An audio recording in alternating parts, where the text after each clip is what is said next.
beautiful people. My name is Kristen. Thank you for stopping by my channel. I have been trying to limit my book buying. It's been a hot minute since I did a haul. I haven't done too badly, but I just couldn't stand it. There's just too many books calling my name.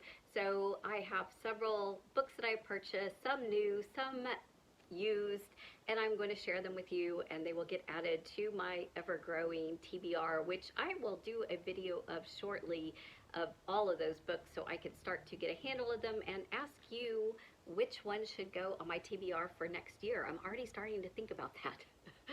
So first off, I bought Brandon Sanderson's Arcadium Unbounded. This is a collection of several short stories and novellas, and actually I only own one of them that is in here.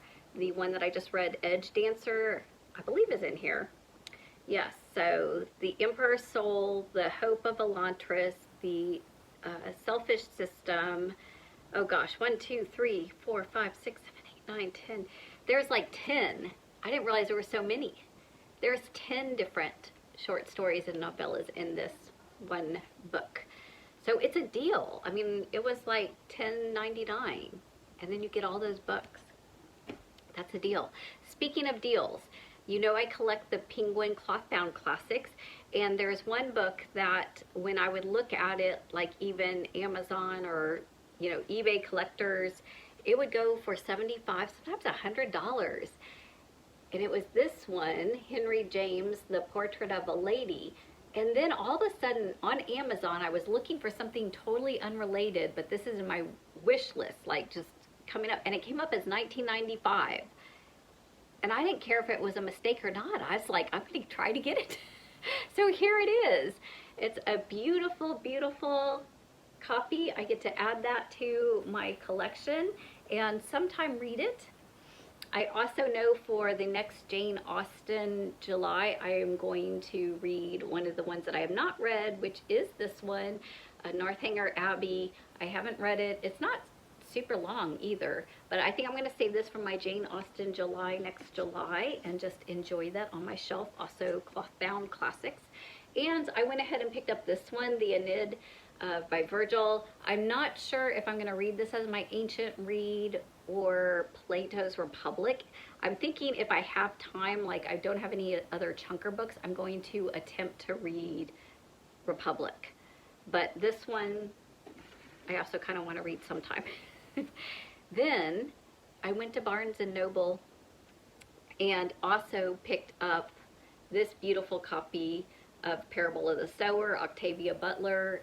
I just 5-starred, adored Kindred. That was a great read. I shouldn't have waited so long to read it, so I wanted to pick up another one of her books. Then these next books are all used books, so I got really good deals. I picked up The Dictionary of Lost Words by Pip Williams. This is a fictitious story. I don't think it's based on historical fiction, but I would have to do a little more research.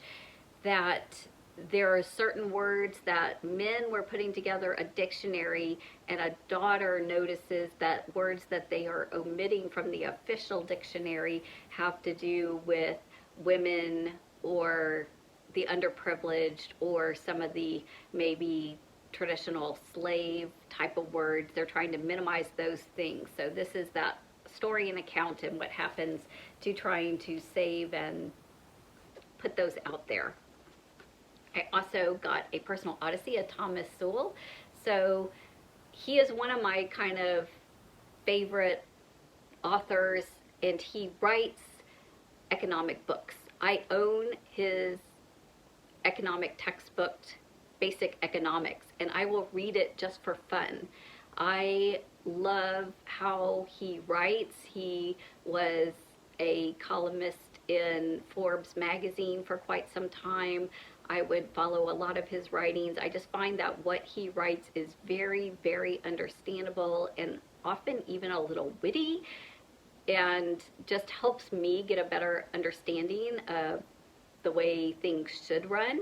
And I'm always amazed when something really blatantly bad decision happens and I'm not picking on either side politically because both sides are guilty of it, making a really bad decision. And I'm just like, have they not read any Thomas Sowell?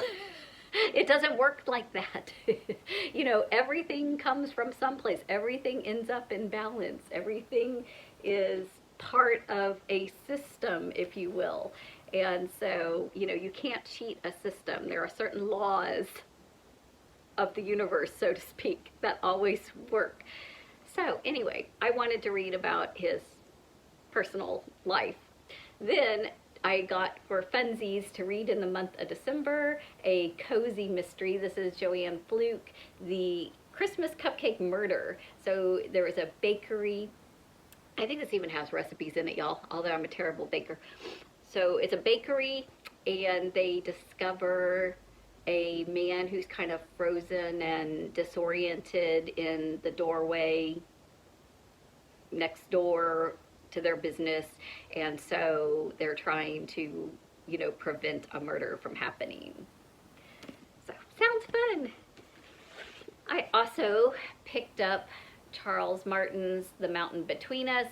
I kind of was on the fence whether or not I wanted to read this. It's basically one of those stories where there's a man and a woman. They've survived a helicopter or plane crash on a side of a mountain with brutal conditions. They are both married / engaged to other people, but through the process of going through such a harrowing thing, also fall in love with one another. I'm assuming they get back and have to deal with that, but I'm not sure if this book focuses on the adventure part of them surviving, the aftermath, or both equally. I don't know about that. And I just thought, you know, it's one of those dilemmas that it might be fun to read about. Seems kind of heartbreaking, and maybe you don't want to spend your time there. But I went ahead and got it because it was half price. I also picked up this little Perseverance. This is the story of Mary Jane Patterson, who is the first Black woman to get her 4-year college degree.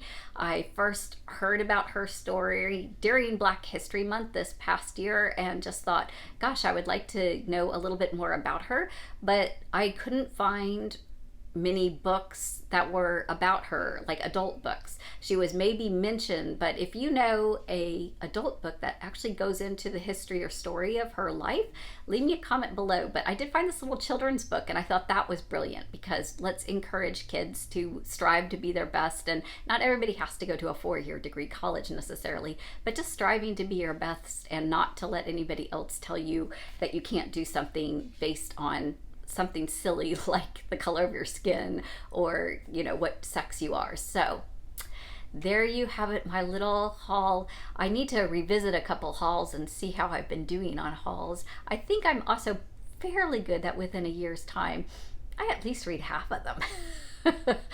Let me know, do you read? How long did it take you to actually get through reading a whole haul? Curious minds want to know. Thank you for stopping by, taking time out of your day. I appreciate it. Happy reading, y'all.